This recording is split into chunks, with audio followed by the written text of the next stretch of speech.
This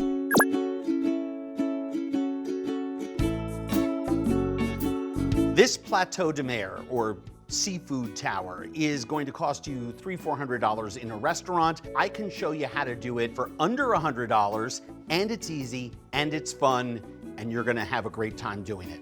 Plateau de Mer 101. My favorite way to cook shellfish is just to poach it in a core bouillon.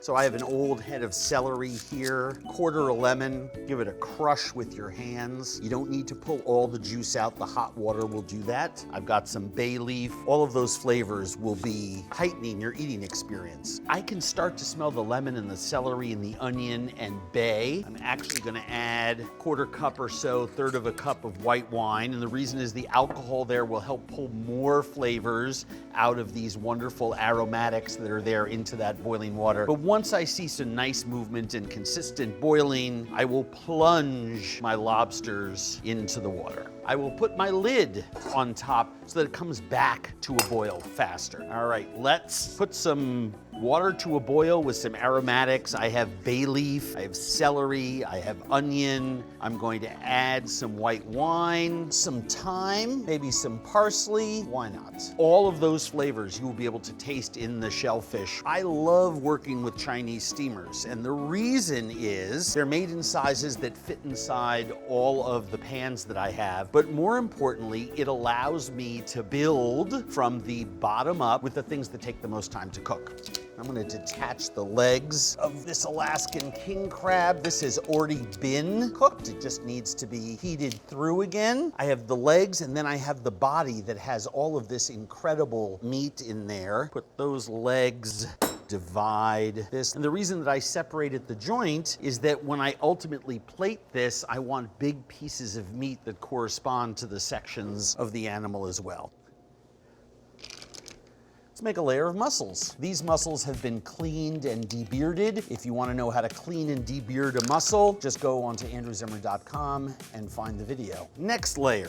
Let's put shrimp in here because I'm going to shuck my clams and oysters. And why not use some of this incredible seaweed? Most of the time, they'll just give you this for free. A lot of the goods that come to the seafood shop are packed in it.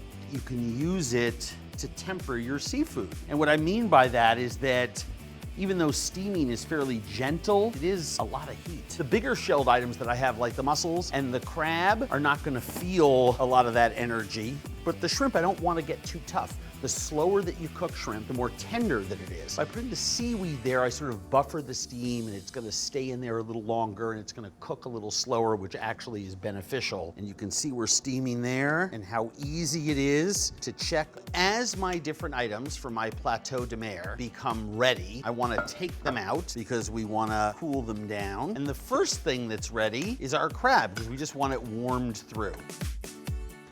Shake my mussels around.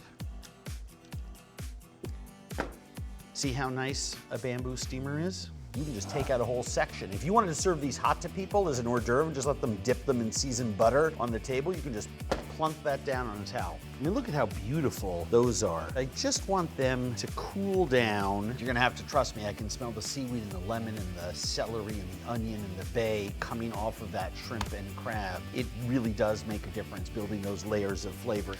Now that this is rested for about 10 minutes, I'm just gonna cool this down by covering it in ice and letting that ice melt over it. Our lobsters have cooked through. I usually like to let them be in the core bouillon and come back to a boil, and then go about 10–12 minutes. Let them rest for 4 or 5 minutes. Right now, it's 212 degrees inside those lobsters, and you can just let that rest for 5, 6, 7 minutes, and any doubt about them being cooked through will be eliminated. We have our cooked crabs and shrimp, we have our mussels, some clams and oysters, we have our lobster. Let's build our platter, which is so much fun once you have all the pieces. We have our herbed aioli, we have our cocktail sauce, we have our house-made mignonette. Take some pink peppercorns, crush them, and just put them on the top there. Sometimes it's really nice to take some pieces of seaweed, makes it so festive. On the bottom, let's put our lobster. Make sure that the tail meat is loosened so it's easy for my guests to have at it.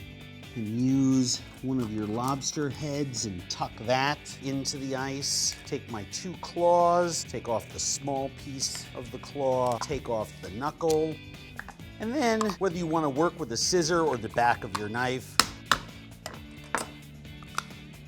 it's nice just to leave those sitting up.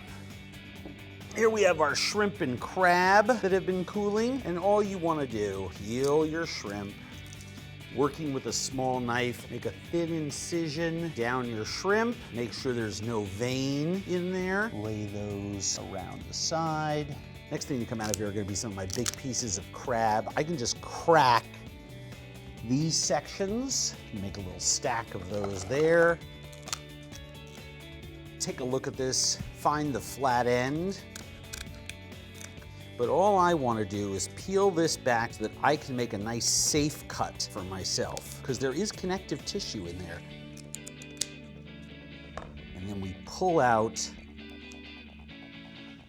that spine that runs down the piece of crab meat. And then I always like to give it a little slide back and forth just to make sure it's freed from its shell. And we'll just lay that bigger piece right there.